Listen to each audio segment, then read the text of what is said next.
Center in Seattle. I also served as the chair of the Scientific Steering Committee for the symposium, and it's my great pleasure to be here as the moderator for this morning's plenary session. We have a pretty exciting day today. I'm glad you're still with us.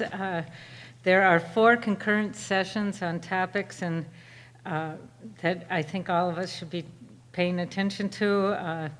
Then this afternoon we're going to have a symposium summary as part of the closing ceremonies, and I hope you all will attend that. I want to acknowledge that this is a special day for all of us. It's right and good for us to be here talking about the oceans on the 10th anniversary of Ocean Sciences Day. In your packet, all of you received a pin, and I hope you wear it today. Just if you don't have it on now, go find it in your bag. Today's the day to wear it. And in honor of that, I love cheers, and those of you that work with me know that I do this regularly, but we're going to cheer for Oceans Day. So we're going to have 3 cheers. Oceans matter. Okay. Oceans matter. Oceans matter. All right.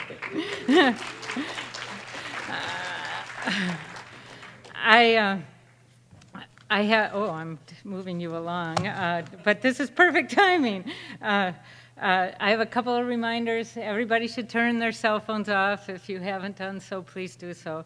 But it's important also that you know that yesterday we mentioned that there are opportunities, and this isn't only for people that work for NOAA, that it's open to a wide variety of investigators that might be interested in giving a symposium.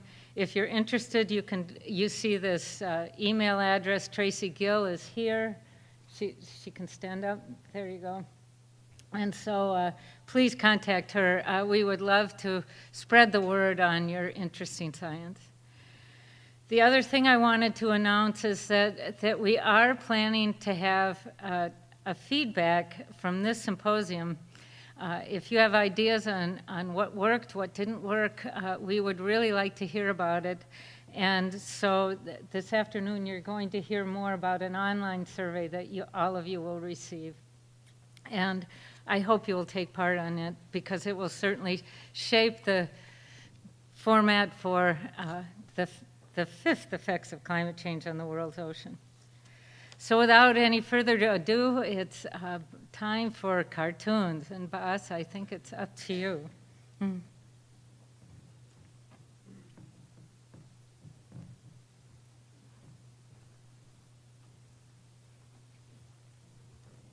if you just hit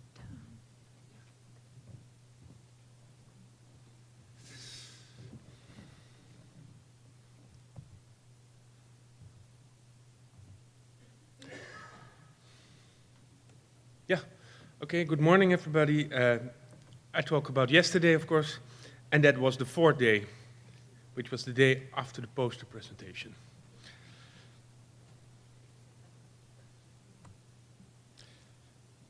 Are you sensitive to climate change? Well, being a complex current, it's difficult to explain, you know. A lot is happening inside me. Summer and winter, they differ. And at the long term?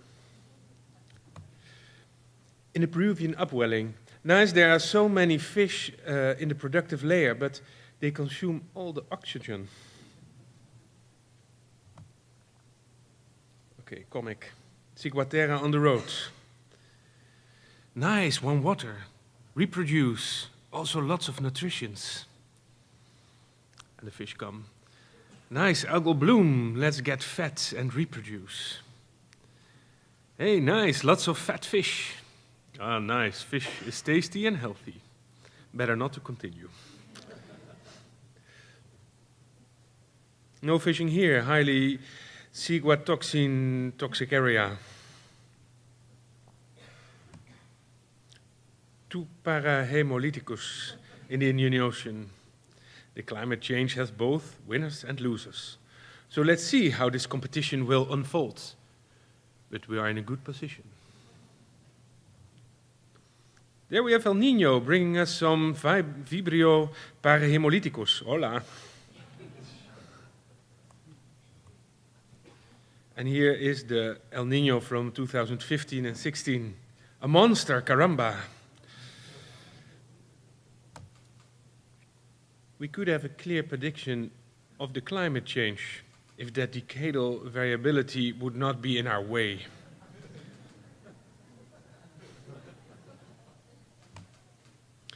Pacific decadal oscillation and ecosystems. Yeah, like all relations, we have our negative and our positive phases. And this is a wrong perception. Come on, hit him.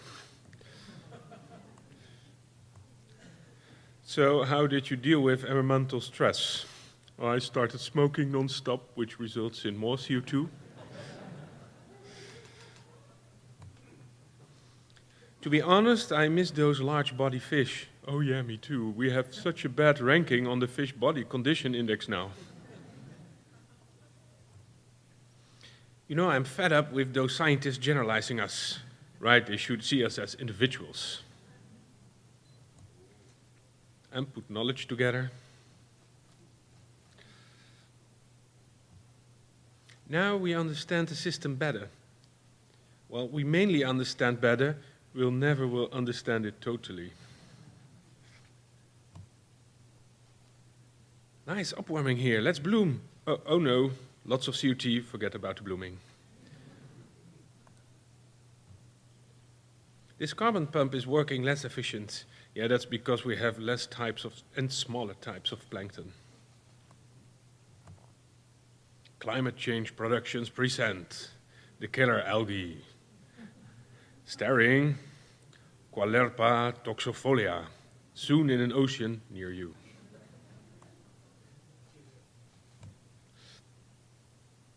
It's not an ecosystem who responds at climate change. We are the ones who respond, all in our own individual way. Oh, come on, it's already complex enough. A sad story of cod in the North Sea. Hi, I'm a larvae, and because it's so warm I grow faster than I used to. Too fast to have enough time to gather enough food, and so I'm too vulnerable and die young. Yeah, young cod. Excellent ecosystem service. Is it free? Well, we might present you a big bill soon. Of course, we are not free like you, but we have free healthcare.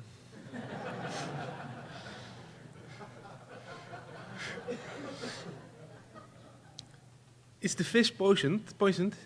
We might try it on Kitty. The last one. So summarizing this 4th day, it's all the time more complex than we thought. And it's worse than we thought. But wait, we should be positive and entertaining and look for concrete action. Maybe Friday? That's the optimist, yeah.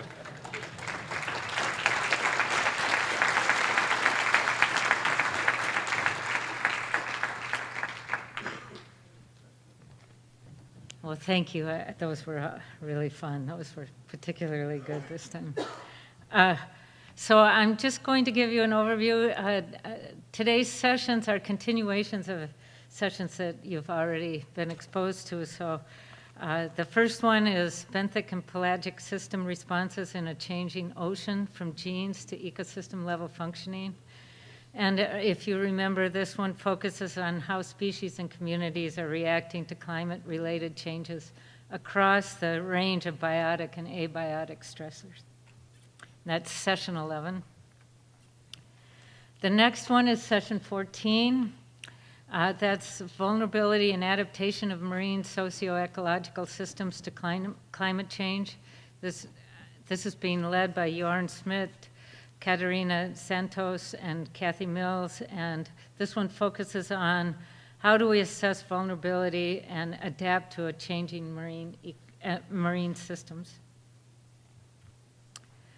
The next one is session 1. This is ocean extremes and their impact on marine ecosystems. This is led by Tom Frolicker, Gabriel Regondo, and Emmanuel Di Lorenzo.